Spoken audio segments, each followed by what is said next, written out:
Hey cuties, it's your girl Tana 2Q. Listen, I wanted to jump in here real quick with another cute chat talking about a recent reality show, WAGS to Riches. Y'all, it is so hard to say that. I don't know why, but anywho, I am on episode 2, and y'all, the girlies still got my attention. But look, before we jump into this real quick cute chat, y'all show your girl some support and like the video. Hit subscribe if you're not already subscribed, and thank you to all of those who are already supporting the channel. Let's get into it, okay? So, of course, I'm only going to pick out what really stood out to me in the entire episode. So, if you haven't reviewed or listened to my previous video for episode 1, you can go back to the channel. I'll link it down in the description as well and review that as well. But for episode 2, y'all, what really stood out was the highlights of the brunch. I believe Portia, she hosted a brunch with the girls in, I guess honoring moms, because she has a business centered around, moms who have kids. And, sometimes when you're a mom or new mom, you go through certain changes emotionally, physically. But so that's what she was celebrating, and she invited all the girls.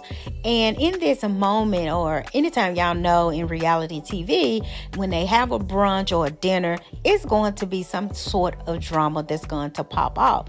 So Sade, of course, she came. Sade doesn't have any kids, but she still wanted to support her girl Portia and Sherelle. So they had some conversation around some sort of tension between Sade and Kita. Kita was not at the brunch, of course, but Kita shared with Sherelle from episode 1. Sherelle was showing Kita a property.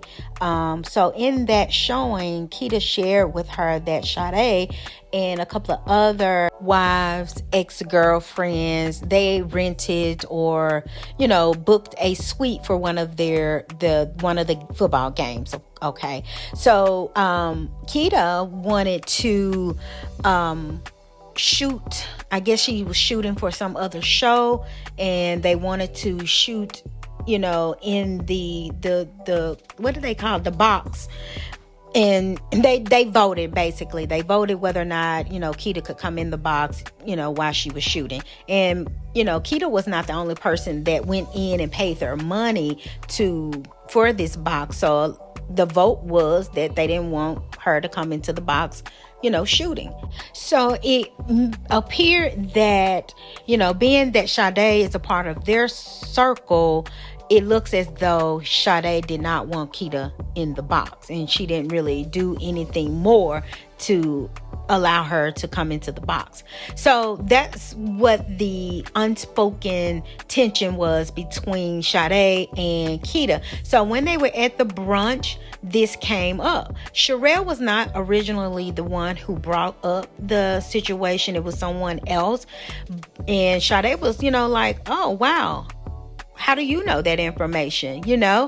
And Sade, really kind of stood on business that, look, that's a situation that I really don't have to explain. That was between, Kita and I. So Sherelle, it came out that Sherelle was the one who shared the information, and Sade was basically saying this not a conversation for the group. Why would you want to bring it to the group anyway? And Sherelle and Sade was going back and forth, and Sade wasn't taking any SHIT from Sherelle. So they went back and forth. They, names started to be called. Sade said, look, I'm not with this. She got up and left, but she ended up coming back, and, she didn't want to break bread with them. So she didn't eat or anything. She just sat there, maybe because she was obligated to, of course, film that scene. So, after the fact, later on, I think this is in episode 3, I'll drop that video, but they did end up having the conversation, something as small as that, causing, this dramatic back and forth between Sherelle and Sade. didn't have to happen. But the thing here is Sade is not taking no crap from anybody. She's going to pop off. You pop off on her, she's going to pop back off. That's what stood out.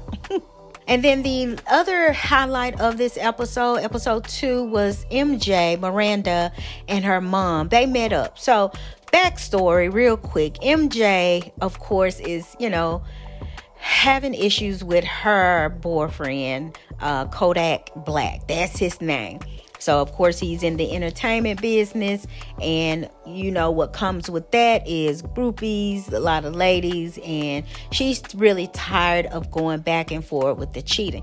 So, there was an incident where Miranda was involved with, of course, getting into it with another woman, to the point where Miranda was actually charged and arrested from that incident. So it's got her now reflecting on, look, I got to do something different. I got to set some boundaries, or I need to walk away. So the scene with her and her mom is really pretty. Was her mom gave her some good advice. It sounded street, but it was still good advice. You know what you can take, and you know what you cannot take. And, being that you have these kids, you now have to think about you and those kids. And if you're going to basically put yourself in a position where you're taken away from those kids, you may have to reevaluate your whole situation. So they had a really good, mom and daughter talk. And I'm looking forward to seeing more of that. As I mentioned in my first video for episode 1, Miranda MJ does have, some maturing to do around these type of relationships. And I think she's going to grow and develop, and learn, from her mistakes. Because, baby, she said she never want to go back to a jail cell. What she saw, it was disgusting. And I bet it was disgusting based on how she's living right now. I mean, she is in real estate, working with Sherelle, one of the top agents in that Miami area. Hey, look, she got a lot going on as well. So those were the 2 highlights for me in episode 2. But y'all stay tuned for episode 3, because I have already started it. And baby, y'all not ready for Jules and Miss Rick Ross X, okay? Look, y'all like this video, hit subscribe, and look, y'all have a good day on purpose. Bye.